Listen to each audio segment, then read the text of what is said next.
Viewers, welcome करती हूँ अपने चैनल पर और उम्मीद करती हूँ आप सब ठीक होंगे और जहाँ भी रहें खुश रहें।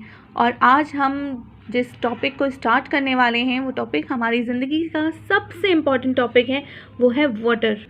यस, वाटर मतलब पानी, जो ज़िंदगी की सबसे इम्पॉर्टेंट ज़रूरियात हैं, हमारी नेसेसिटीज़ हैं।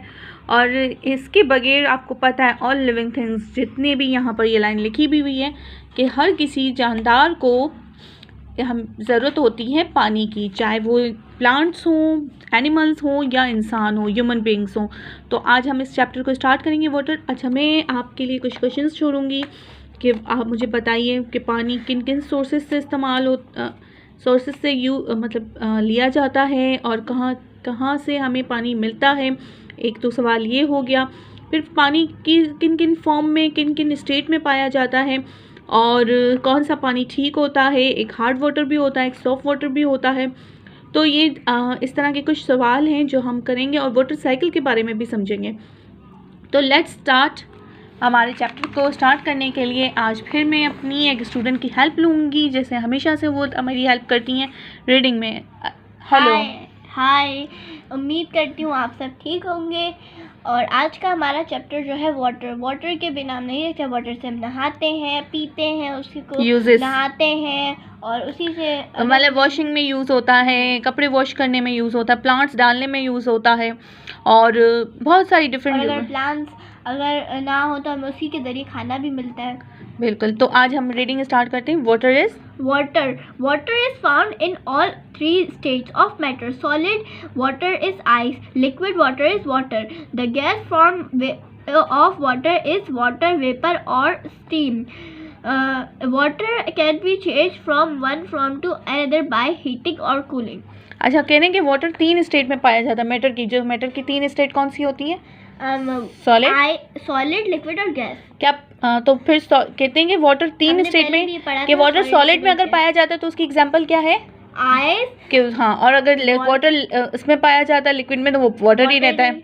और वाटर अगर गैस में पाया जाता है तो वो वाटर वेपर मतलब धुआं बन जाता है। अगर उसी आइस के क्यूब को आपने पानी की फॉर्म में चेंज कर दिया और फिर वो और उसको अगेन बॉइलिंग स्टेट पे देकर टेम्परेचर, वो वाटर वेपर इस तरह से बनता है कि पिछले हमने उसमें एग्जांपल ली थी ना, जैसे मैं आपको लिखकर देखेंगी। हमने लास्ट अपनी कुछ वीडियोस में कवर किया था इस चैप्टर को हीट के अंदर में, जिसमें बताया था आइस क्यूब्स की जब टेम्परेचर चेंज करके हमने उसको मेल्टिंग स्टेज पे लाए तो वो वाटर में बन गया और फिर वो इतना पक कर क्या हो गया, वाटर वेपर बन गया। इसी तरह से ही क्लाउड्स का भी स्टेज बनती है कि किस तरह से सुना है कि जब वो वाटर साइकिल, ये रहा वाटर साइकिल।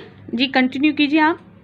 जब स्टीम की फॉर्म में आ जाता है तो वो स्टीम बन जाता है और वो धुआं जो होता है वो बादल क्लाउड्स में चेंज हो जाता है। यस, आगे हम सी ब्रीज और लैंड ब्रीज भी पढ़ेंगे। इस वाटर साइकिल को मैं आपको समझाऊंगी कि ये देखें, जब सूरज की तपिश पड़ती है यहाँ पर पानी के अंदर, जहाँ पर भी, चाहे नदी हो या ओशन हो या समंदर, दरिया, कुछ भी हो, तो इसकी वजह से क्या होता है कि धूप की तपिश की वजह से जो है ना इसमें जो पानी है वो धुएं में, उसके सब्सटेंस क्या होते हैं, हवा में, एयर में मिलने लगते हैं और वो धुआं बनते हैं। हाँ, और ये इस तरह से बादल बनते हैं। अगेन फिर बादल आकर बरसते हैं और फिर वो इसमें शामिल हो जाते हैं। तो ये इसी तरह से सर्कल गोल गोल चलता रहता है। इसको क्या कहा जाता है? Water cycle.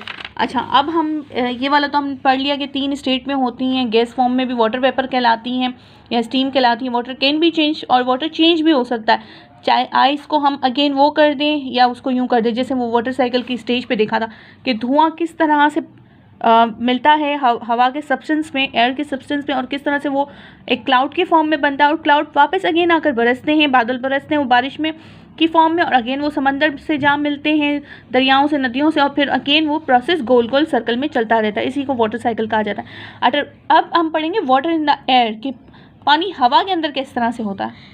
Water in the air. The air contains a lot of water. When the sun shines on the sea, a lot of water changes into water vapor and rises into the air.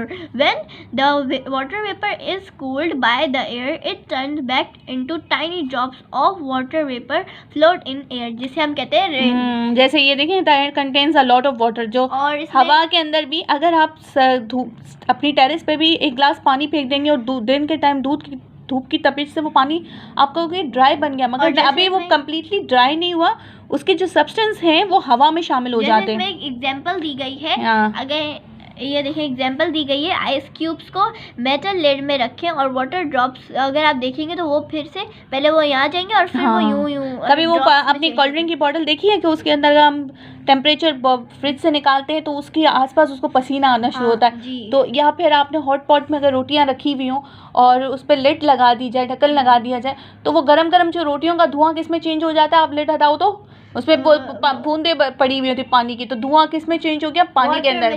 तो इसी तरह से बताया कि water एक दूसरे में भी चेंज इस तरह से होते हैं। कुछ एग्जांपल्स आपको देखकर मैं हमने शेयर किए।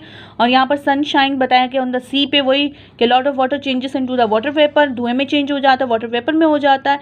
और फिर राइजेस इनटू द एयर, वो हवा में शामिल होता है। वाटर वेपर जब कूल्ड हो जाते हैं बाय द एयर तो वो turn back in tiny drops, मतलब वही। तो इस तरह से ये सारा एक्सपेरिमेंट वाला और ये सारी आपको बात।